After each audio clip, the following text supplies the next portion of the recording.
I don't have a clever 2018 intro, but it is a new year. It is a new year for Classroom Brew. So thank you guys for listening during 2017.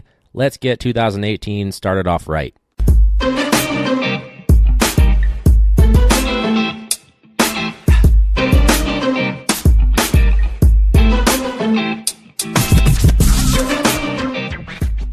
Welcome back to Classroom Brew. This is episode 16. This week I've got a buddy of mine that I just met. Someone that used to listen to the episode. It's Mike. How you doing? I still listen, but yeah, how you doing? That's true. Still listen. That's good. Thank you for the support, though. Before I dive in, though, I wanted to let you know about a campaign I'm taking part in called hashtag 2pods-a-day. It aims to introduce listeners to 2 independent podcasts every day.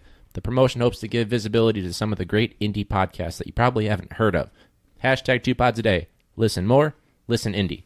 Find more shows like mine, Classroom Brew, by following hashtag 2pods-a-day on Twitter and Facebook. Also wanted to let you know real quick that you can now hear my show on Stitcher.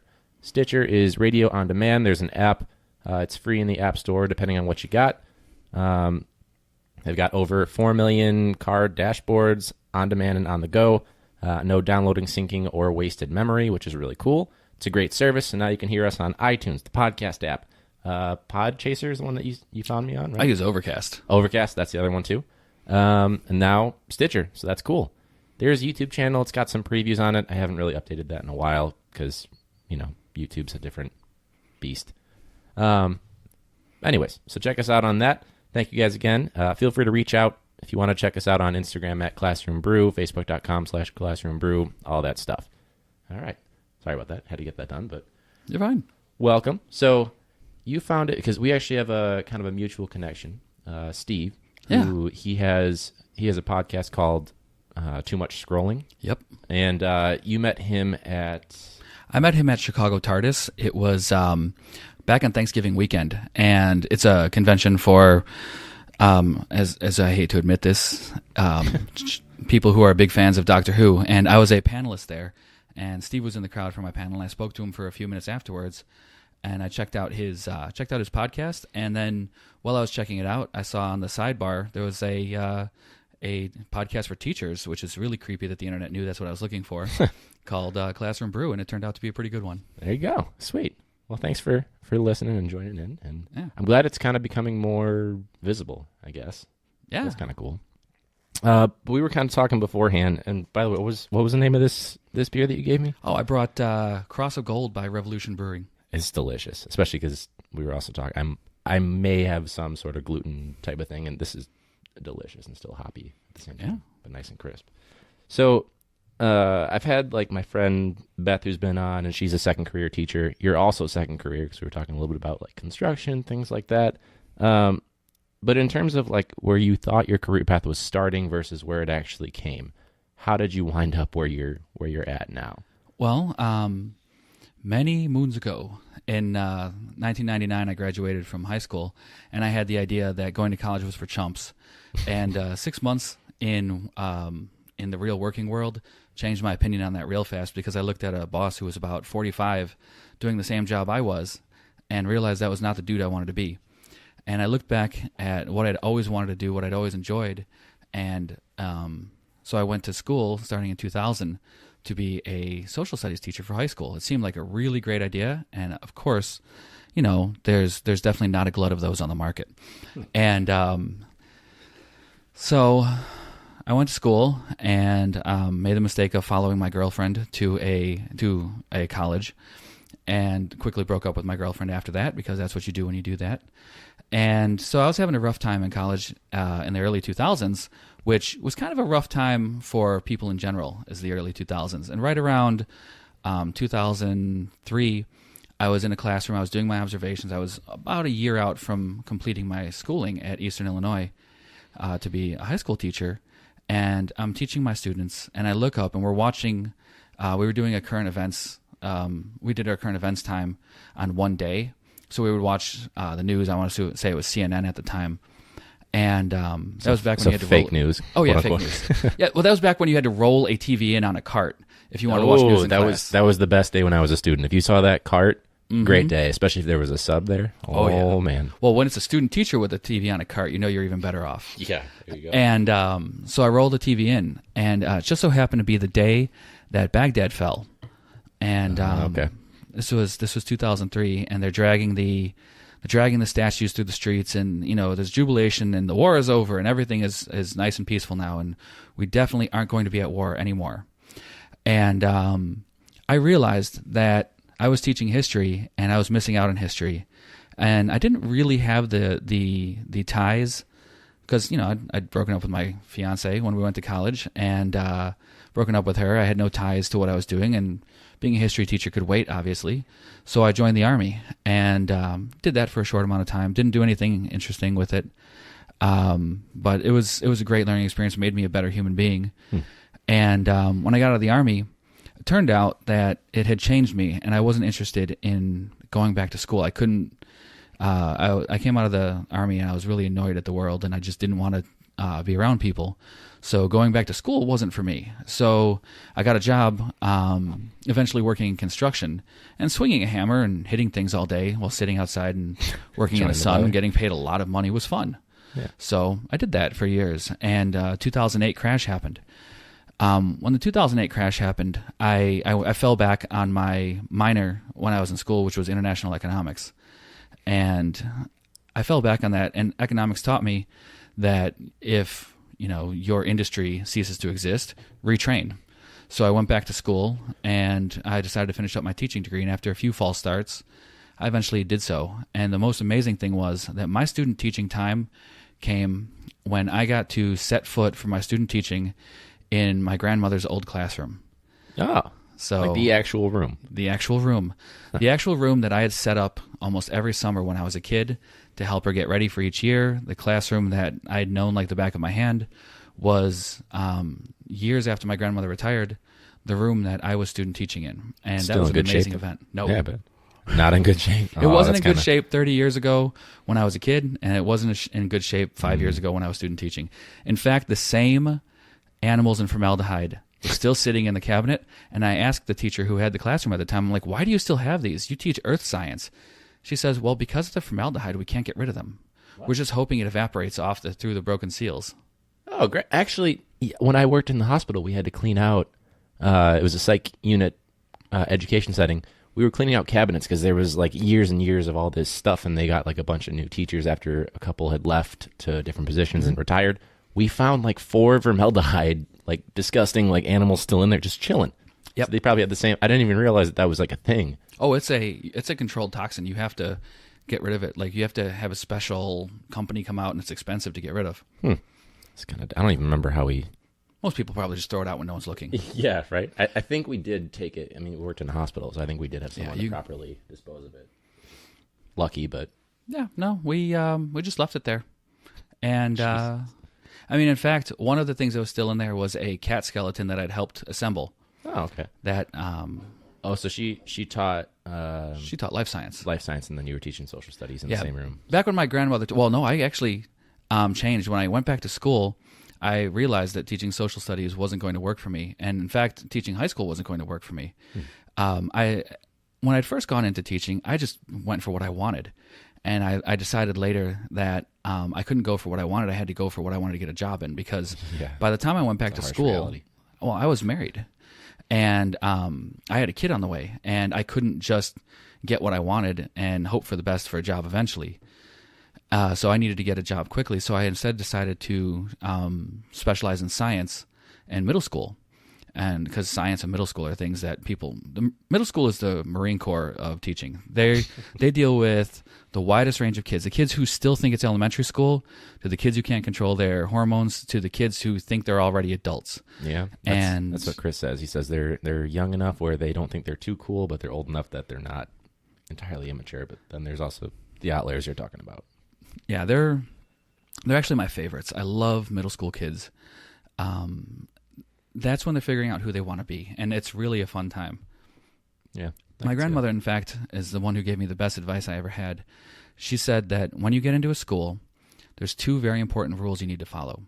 Make friends with the janitors and the office staff because they run the school. That's true. And stay out of the teacher's lounge because that's where all the drama happens and you don't want to get in trouble. Yeah, no, exactly.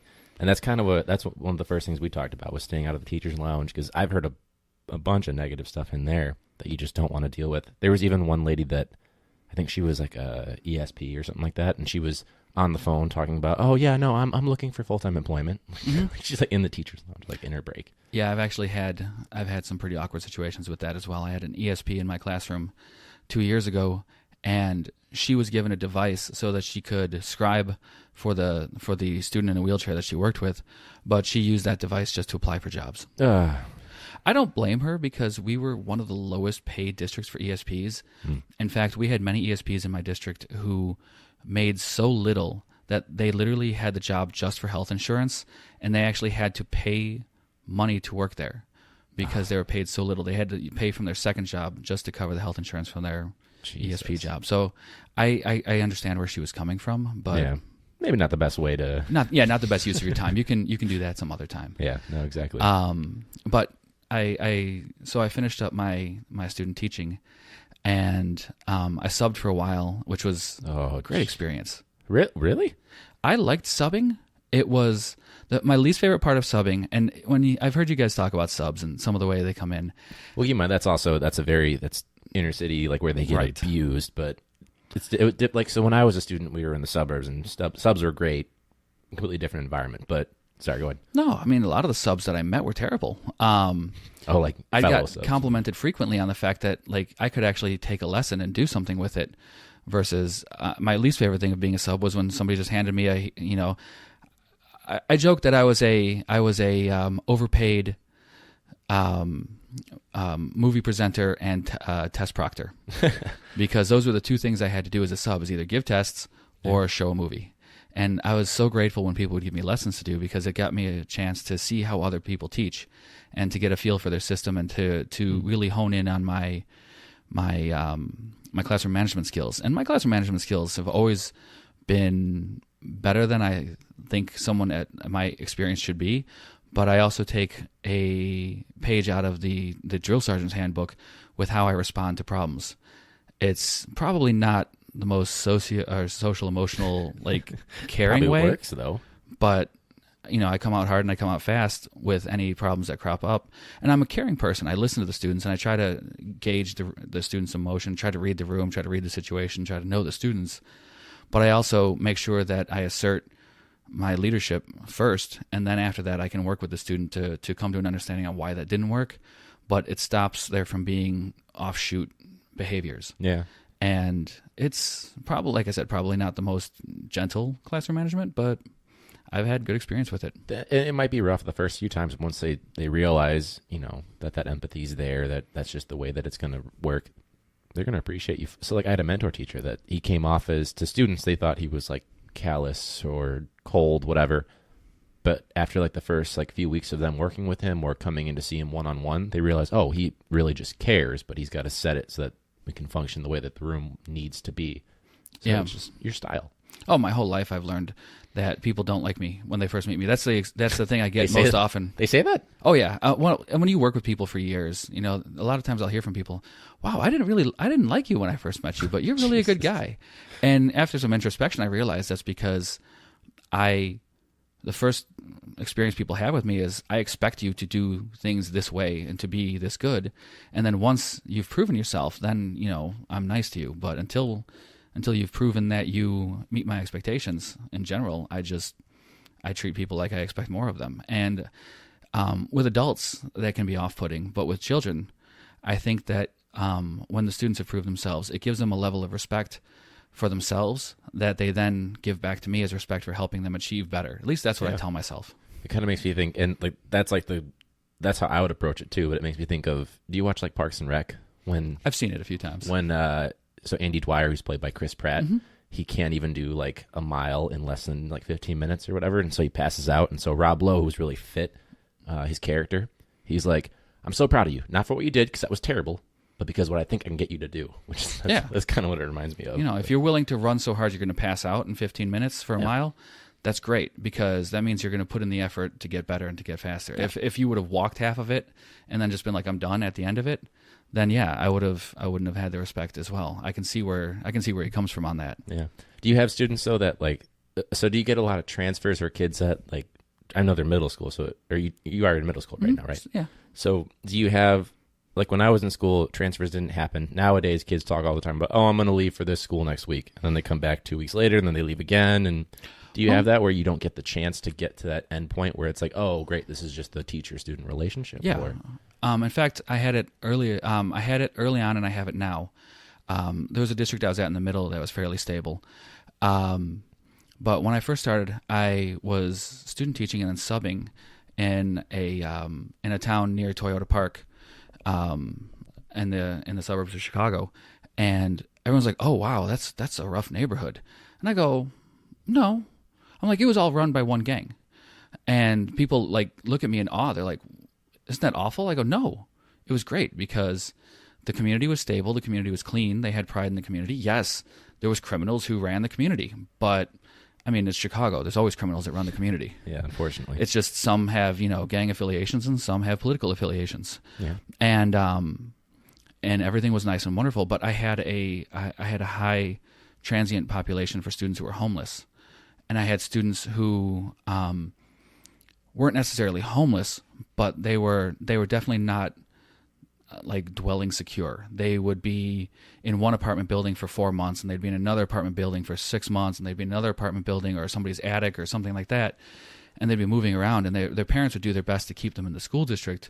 Right. But I mean, when your kid's packing up their stuff and moving every couple months, or unpacking, because they just got somewhere, or they're going to spend 2 weeks at Uncle Julio's instead of at home because mom's got to go out of town, or even I had kids who, we talk about the Christmas break being so long at 2 weeks, but, for a lot of my kids, the Christmas break would be like 6 weeks long because they'd have to go back to Mexico for X amount of days or wherever they came from to maintain their visa legally. So they'd have to go back, they'd have to stay there, and they would stay there during the winter, and they would plan it over Christmas break, but I'd lose kids from Thanksgiving until a week after we came back in January.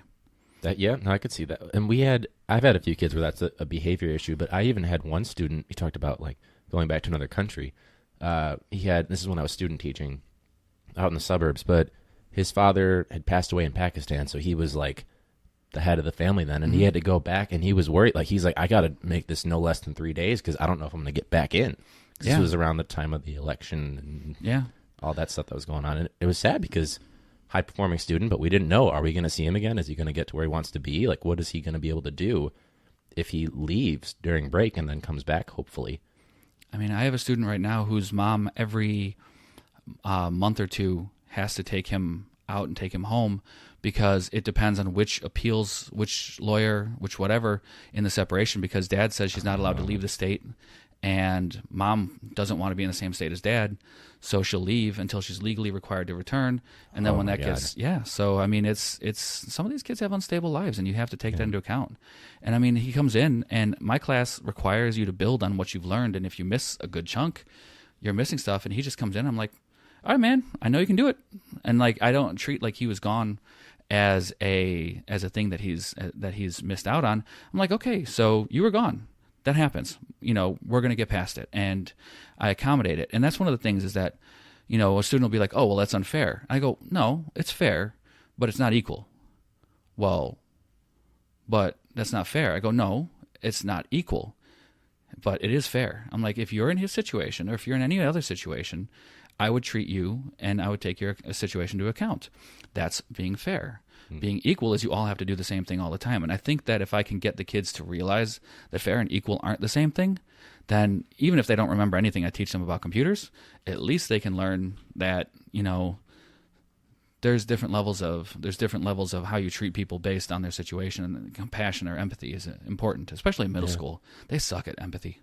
Yeah, and I had to write that down with fair and equal because that's when I student taught in the suburbs, never had a problem. Like a kid missed one day and that was like, oh my God, like let me get you all the work and you get caught up right away. They would come and see you instantly, email you if they were gone. Whereas now I don't see a kid, and we call home and things like that, but sometimes there's like a week or two, or it's periodically, they'll just miss a day here, a day there.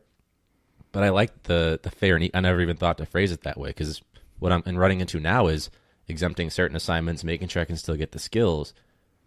But students are so used to it in our climate that they don't question it. But if I ever had an administrator or, another parent or a student that was like frustrated by it, I can just say fair versus equal. That's a good distinction. And in fact, I'll even pass on a picture that you can post to any of your social media for the podcast that demonstrates it very well. But with that, I mean, you mentioned the suburbs. Well, the town I was in is a collar suburb, so it's one of those suburbs around the city that may as well be the city. Okay. And with that, I moved out a year later. I got an ESP position, which I got treated like a laptop cart. It was awful, and it forever gave me a deep respect for ESPs and the job they do. Yeah. But it was out in a farther western suburb, and we had a problem where we had two very different gangs in the community, and people don't think about that with suburbs. But this was also a economically disadvantaged area, and there was a very different thing. Suburbs were far more unstable than being in near city with two gangs. And then I felt like I was doing good when I was there, but I was also happy to leave because of the rivalry, the students had actually glorified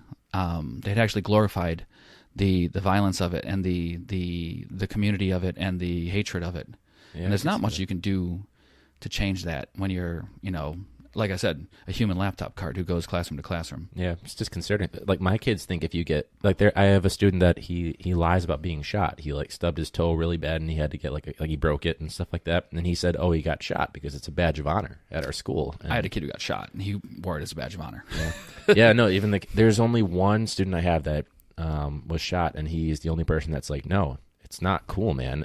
I was scared." Like he's the only one that actually admits it, whereas other students that were shot, and it's not their fault too, it's their culture too, where that's what their role models, that lifestyle, because who runs the neighborhood?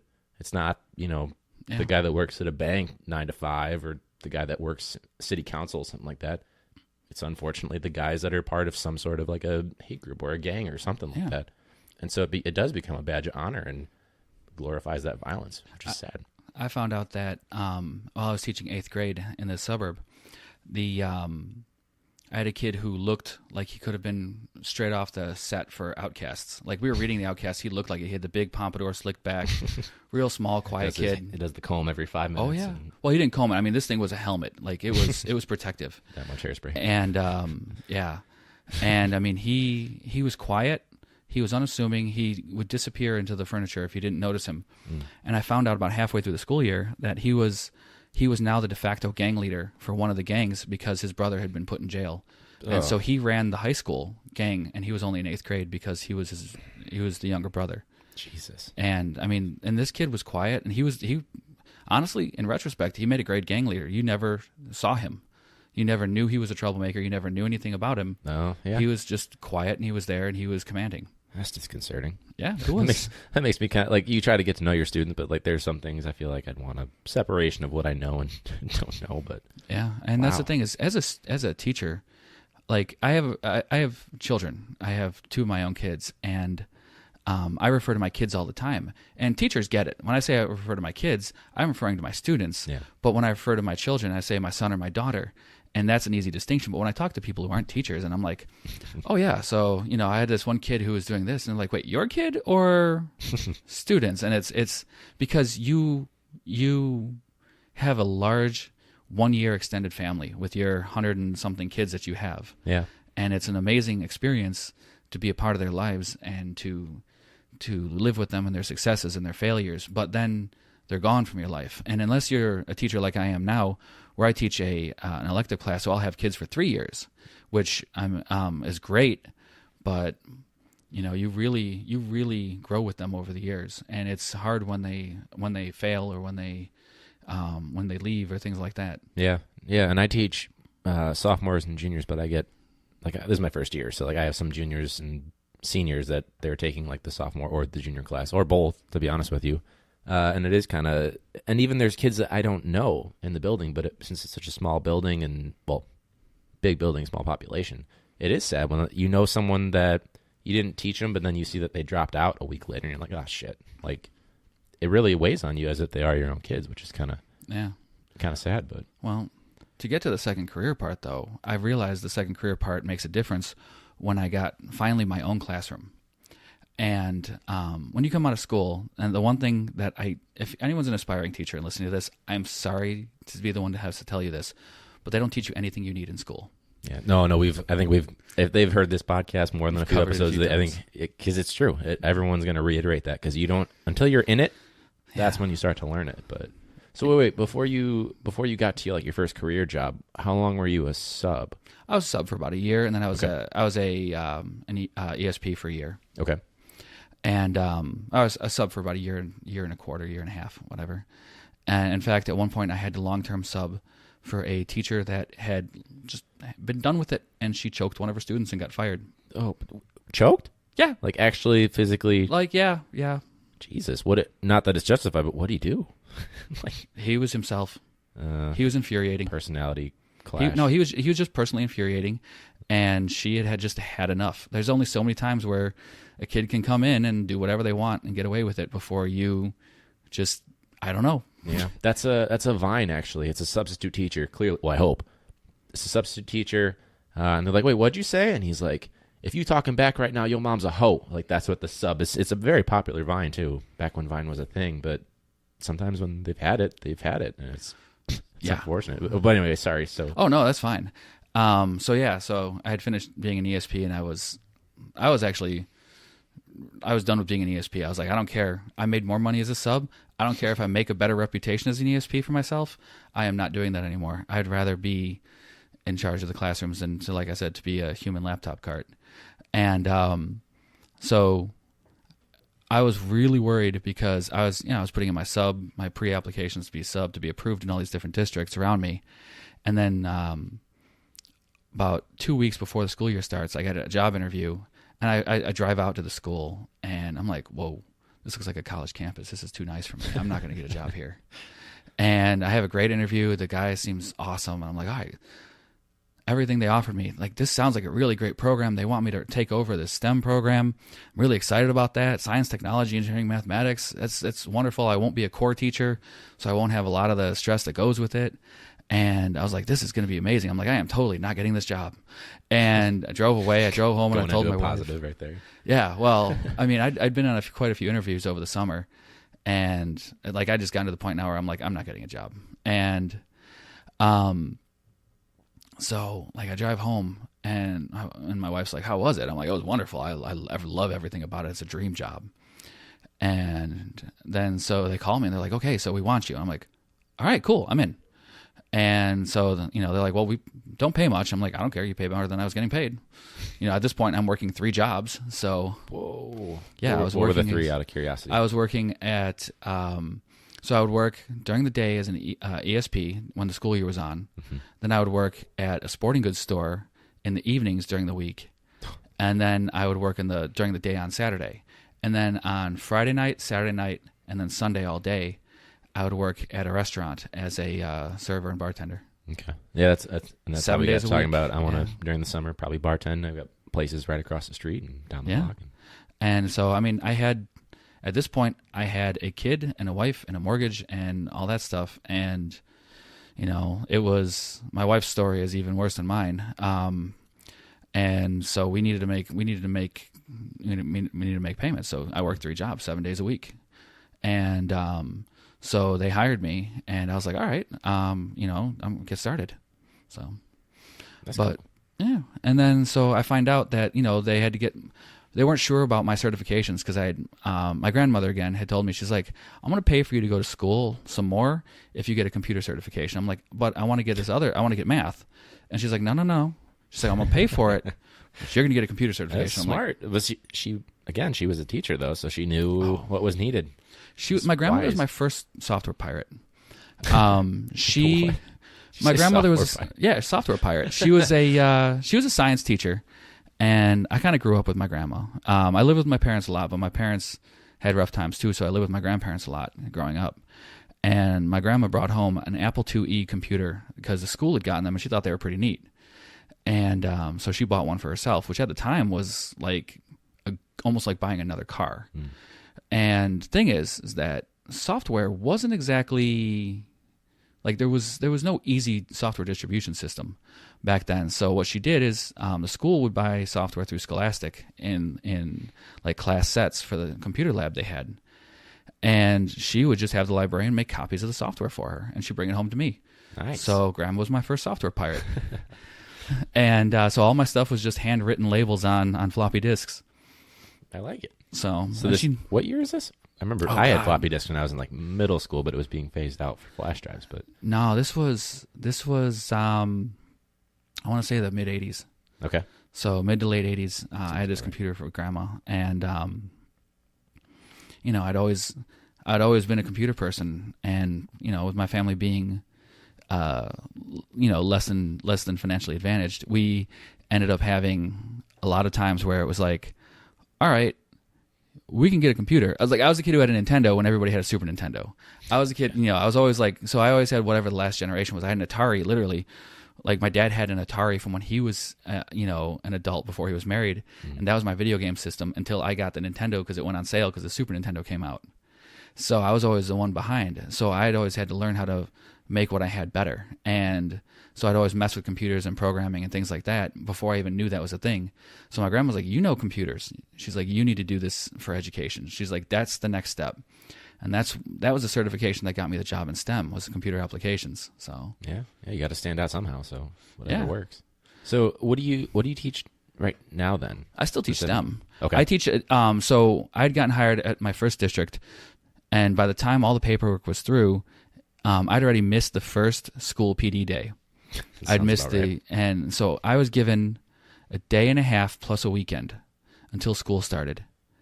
And I was given 4 ideas written on a whiteboard in a nearly empty room. My room had some tables and some 10-year-old computers that were half broken. And I didn't even have enough chairs at first. Right. Yeah. And I looked in all the cabinets that I had in my room, and it was all this broken equipment from a almost like an industrial tech program, but it was like a scripted industrial tech program through this company called Pittsco. Okay. And the stuff was broken. Like it was just, and there was a few sewing machines for no reason whatsoever in there.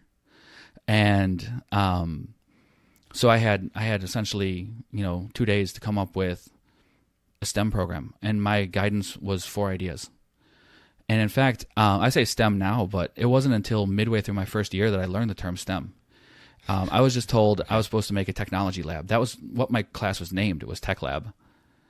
And I was like, okay, technology lab, I can do that. And I looked at my computers. I'm like, I can't do anything with these. And then I found out that 2 of the 3 grades that I taught were getting Chromebooks. I'm like, okay, I can work with that. And I mean, I was making it up as I went along, day by day, making it up. And I ended up walking backwards into a bunch of really great advanced ideas, because about halfway through the first year, I was like, this isn't working. And so I was watching what the students were interested in, and I'm like, oh man, like they'll watch a video that's teaching them how to do something way closer than they'll watch me teaching them how to do something. So I started making videos teaching them how to do what I was teaching them. Oh, there you go. And then they started watching them, and they could go back. And I was like, oh, that's really neat. They can go back and relearn the instructions, so I don't have to cover it over and over again. So and then would you record it beforehand, or you did it as you were teaching it and you just uploaded it later? No, I would record it like as an instructional video, and like a YouTuber. Okay. And I would make essentially YouTube how-to videos on all the stuff I was teaching, and then they would go through it. And I was like, this is really neat. And I'm like, wait, some of these kids are done early, so I'd have to start working ahead or doing it like differentiation, which is really neat. And I'm like, well, what if I wanted to teach advanced skills for these kids? And I came up with this concept where I was going to do, I was going to take the college program idea, because we had something at the high school called Blended they thought was amazing, which is like a flipped classroom. Yeah, so they can be anywhere as long as they're on their Chromebook doing stuff. Right. But it's not really like in middle school, I can't let them out of the room. So what I did is I didn't know what flipped classroom was yet. So I took the Blended idea and I essentially made it a flipped classroom. But instead, I didn't trust them to watch the videos at home. So what they had to do is they would pick what unit they wanted to work on, and they would watch the video for it, and then they would do the work for it, and then I would grade it. So I had, by the end of the time I did this, I had 40 different units the kids could be doing at a time. Oh, Jesus. And I had to keep it all straight because they were doing it across multiple grades. And what was great about it is a kid could come in 7th grade, not having me in 6th, and could start at square one. Or in 8th grade and start at square one. And I didn't have to reteach any of the stuff. They didn't have to have any pre-knowledge. And it's an idea that I found out later is called personalized learning. a teacher who's getting his master's came back to me and he's like, you do realize that what you're doing is called personalized learning? I'm like, nope. He's like, you're also doing like the advanced form of it. I'm like, no idea what you're talking about. And so I went into learning about it. I'm like, oh yeah, that's really neat. And so I got some ideas out of that, and I advanced it.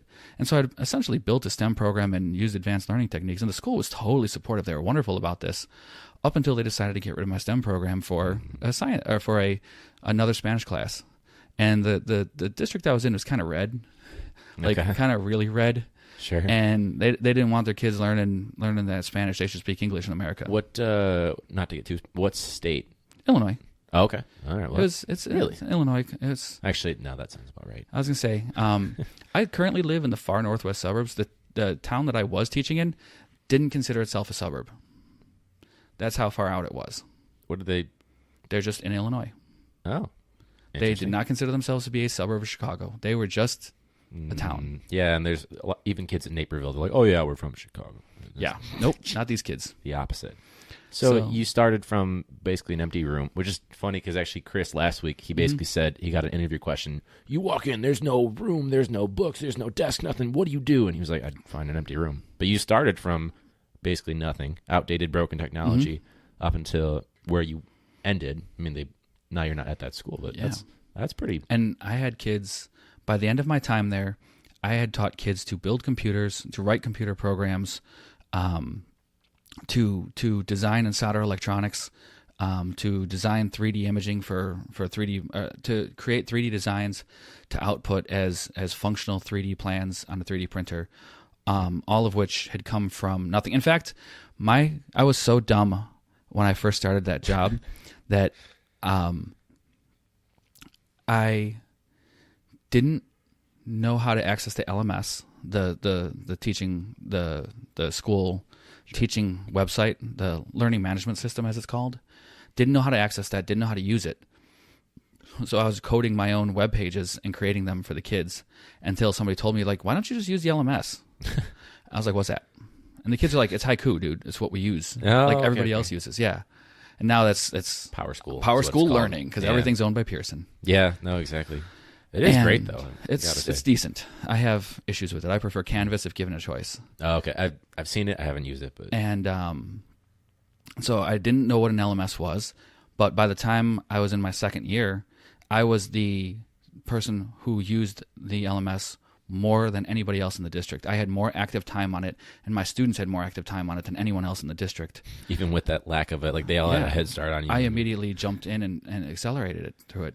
I also didn't know I had a budget for the first year until somebody told me, you haven't used much of your budget. How much did they give you, out of curiosity? $4,500. Whoa. Well, I guess they did want you to start a STEM program from the ground up. It was actually left over. The thing is, that was left over for buying wood from the industrial tech program. So I had a huge budget because wood's expensive. Yeah. And so I phased out everything, and I bought up all this equipment, I bought all these electronic toys and Spheros, and I repurposed. I actually challenged the gifted program to take away their iPads because we'd phased out a gifted program, but the teacher who was the gifted teacher still kept the iPad cart. And I'm like, well, we don't have a gifted program. Give me his iPads. Did it work? Yeah. There you go. And there was 8 of them for a 30-person class that is gifted. I'm like, he can't use 8 effectively. Give them to me. And I challenged. The district got rid of their old Dell computers, and I said, don't throw them out. Give them to me. And they said, why? I'm like, well, I can have the kids learn to build a computer without having to break expensive equipment. I'm like, if they break an old Dell, they break an old Dell. And the concept of putting the computer parts together hasn't changed in 10 years. So other than SATA ports versus serial ports, that was the only difference. And most people out there don't even know what that is to begin with. So I had the kids working on, even though I had a huge budget, I would spend as little as possible. I was originally buying these electronics projects the kids would build for $15 each. And I looked at it and I said, I could design this cheaper and better. And I ended up designing it for, I wanted to say, less than $5 as total cost. And I think I finally got the cost down in the end to about $1.75 a kit. Oh, nice. Yeah. So that's pretty cool. So, and building it up to what it became, that smart way to get it there, even with the big budget, you still made every single penny count. Mm-hmm. I remember for my first day, so you started with broken computers, stuff like that. I had my classroom door was broken and it wasn't replaced until like week 4 of school, something like that. You kind of mentioned, like, I don't know how I survived my first week. And so they've heard about it on my podcast, about my first, few days and setting up and that nightmare with the minimal time that I had to get it ready. Again, because of an HR taking their time to get the process done. What was it that, and if you want to branch off into like some sort of a funny story, anything that, what was the first, why was it so like hellish that you're like, I don't know how I survived that one? I had my kids for 3 years, and my third year that I had my kids, I said, I'm like, who of you had me first quarter of 6th grade? And a few of them raised their hand. I go, how'd it go? And they just started laughing. I'm like, was I a dumpster fire? They're like, yeah, you had no idea what you were doing. That's kind of discounting. Yeah. And they were laughing. They're like, you didn't know what you were doing, did you? I go, nope. I'm like, how long did it take you to figure that out? They're like, the second time I had you. They just thought I was just a wreck. And I mean, the strategy to surviving was I sat my wife down and I said, listen, hon, I love you very much. I'm going to try to be home when I can. But I'm like, I'm either going to be at school or I'm going to be here and I'm going to be just working. And that's just going to be what's going to happen for the next, I'm going to say 2 months, which is the first quarter of school. I'm like, I need to figure out one quarter, because I was working as an elective teacher. So every quarter I'd get new kids. Okay. And so it was nice because it was a short iterative process. I could tune it up and I wouldn't have to figure out a unit that I wouldn't come back to for a year. So that was a really nice deal, because, in a year I would do 4 years. So I could figure out and tune up and get things just right the way I wanted them. Yeah. And so that was an advantage that I think most people don't have. But I told my wife, I'm like, I was at school until 7 or 8 most nights for the first quarter, or I would come home and I would work until midnight for the first quarter, just to try and get it, just to get myself to a point where I would be a day or two ahead of the kids, because I was doing 3 different classes, because I didn't come up with my idea of doing them all in one until later, and which had built-in differentiation. I didn't have that until later, and so I was doing 3 different lesson plannings, 3 different grading, 3 different everything with no materials. Like I said, I didn't know I had a budget, so I was making things up and building websites and building online tools and all this other stuff from scratch. And there wasn't, so even though they had some sort of hybrid of the program beforehand, like a primitive version, you had like nothing. So like I had like a teacher that had my position before. I guess she was let go because there were a lot of and I looked at some of the stuff and it was kind of a mess, but you didn't even have that to kind of base it off of. The program I had before, they had decided to cut out like 2 or 3 years beforehand. And at first I hated the teacher before me. And he was my mentor, so it was a real tough relationship that first year. But I hated him with a passion. All the kids came in and they had nothing nice to say about him. They called him, lazy. He didn't do anything. But I'd come to learn over time that wasn't him. That was the school had cut out his budget for the Pittsco program, but didn't replace it with anything. And everything he tried to bring in, they said no to. And even though he had the budget, they wouldn't let him spend money. And he was stuck with so much red tape that when another position in the school opened up, he took it and he switched, because then he could at least go to somewhere new. And he just said, you know what? This program's dead and they're just working against me. Maybe somebody else will get progress, or at least it'll be somebody else's problem, but I don't have to deal with it. I've done it for years and I can't take it anymore. Yeah. No, I get it. There's a lot of teachers that are pretty worn down after, and it's not the kid. Sometimes it is the kids, but it's definitely the administrative bullshit that they have to deal with. And when I came in, I started throwing things out. And somebody said to me, they're like, did you ask permission to throw that out? I go, no. They're like, well, that's on your inventory. I go, not on any inventory I signed. Because I didn't sign an inventory for anything other than my laptop that I got as a teacher. Yeah. And they gave you one, though. That's nice. Yeah. It's probably outdated. It was useless. That sounds about right. And but I'm like, no, that's the only thing I'm on the hook for, and that and my projector. And so I started getting rid of stuff left and right, and nobody said anything to me. I'm like, okay, so cool. And then I started doing other things, and I didn't. The first principal I had, the principal who hired me, I only had for a year, and then he moved to another school as principal.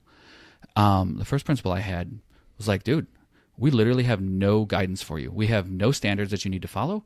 I don't even expect lesson plans. Whoa. Like he's like, just give me one lesson plan as an example. I can put it in your file. There you go. And I gave him a lesson plan. He's like, cool, great. I think it was the one I used for my observation. And he put it in my file, and he's like, I don't know what you're doing, but I'm getting good reports from people, so just keep doing that. Nice. And yeah, I mean, I came to him. I was up front. I'm like, listen, I'm going to do something that's unorthodox and unusual, and it's not going to seem normal. And I explained it to him. He's like, I don't understand half of what you said, but go for it. So he was really supportive. And by the time the new principal got there, I'd already established a system, and I could show him. And I'm like, listen, here's the data. Like, I didn't go in there and tell him, like, listen, this is why I'm doing it. I'm like, here's the data that supports why this is successful. And he was like, I'm going to keep an eye on this, but you keep doing it. And I ended up finding out later that he went to somebody else in the building, and he's like, is this guy for real, or is he totally full of shit? And the guy was the same one who told me, he's like, you're doing personalized education. You didn't even know it. And he was like, not only is he for real, but he told him, he's like, he's probably one of the most innovative teachers you have in the building. Yeah. And in fact, that principal the next year went on a fact-finding mission to Denver, which also coincided with a bluegrass concert, but whatever. That's coincidental, right? Yeah, totally coincidental. Or a bluegrass fest or something like that. And to learn about personalized education, he came back and he told me all about it. I'm like, yeah, dude, this is what I've been telling you about for 2 years now. it's like, I know you had the expert in your building. I could have, I'm like, I'm learning about this still, but I could help you, So he was pretty down with that, and it was really nice to see that he embraced what I'd made, and I kept my budget, and I made sure I found new and innovative ways. But I also realized that 3 years of having to constantly innovate and improve and to add and to always be tiring, always be changing, was very exhausting. To keep track of 40 different units at once. I mean, as a person with ADD, and I don't use the term lightly, I genuinely have been diagnosed with it. I had an easier time than most people, and I modeled my classroom after what I would have seen as a kid, because as a kid, I was a complete failure in school. I had figured out when I was, I want to say 7 or 8, that they're going to pass me no matter what. And I took that all the way to high school when I found out, nope, they're not going to pass you. You don't pass, you don't get the credit, you don't graduate. And then, I took a lot of summer school in 3 different high schools for me to figure out that I need to get it together. And I ended up graduating. I left the special ed program my senior year and graduated with A's in my final quarter. But I graduated, and 1,100 people in my graduating class, I graduated 8th from the bottom. But hey, that's like that saying, what do you call the doctor that graduated last in his class? Doctor. Yeah. So we're going to do, and it's funny too, because you mentioned the interview. When I got hired/interviewed, I remember the principal that was there, he was interim basis, and he said, I really don't want to be here. If they had someone, I would be gone. I was like, oh, great. Like, thank you for welcoming. But he hired me, so like nothing on it. I had a weird interview recently where the lady didn't know what job I was interviewing for. She didn't know which teacher was leaving, and she wasn't even sure like what subject I'd be teaching. That sounds about right. Anytime you have like that. I did not respond to their call back for a second. That's probably wise. So for this week, we're actually going to do a nice little twofer. So I figured, because you and I, we've been talking a little bit for this, so I wanted to kind of split it up. So we're going to end, this is episode 16, but Mike's going to be back next week. For me, it's going to be 2 minutes. For you guys, it'll be next week to complete this, and we're going to hopefully hear about that first day that became kind of hellish, but I'm pretty, because you said, I'm going to save it, and I was all right, cool, because those are always where the good stories come in. So make sure you guys tune in. We're going to have Mike on again, quote unquote, next week. Hopefully by then we'll also have the new intro and outro song for Classroom Brew. Insomniac Studios on the south side is working on that, so we'll see how that turns out. Pretty excited to hear it. Check us out on Instagram, Facebook, YouTube. We're on Stitcher, iTunes, podcast at Podchaser, Overcast, all those good things. Check us out there, rate and review, all that good stuff. Check out that hashtag 2 pods a day promotion. That's from Americana Podcast. And again, thank you guys for listening. Mike, thank you for being on this week. But happy to be here, and happy to be here again. There you go. We'll see you for you guys next week, but for me and Mike, we'll get a refill and then see each other again in 2 seconds. Class dismissed.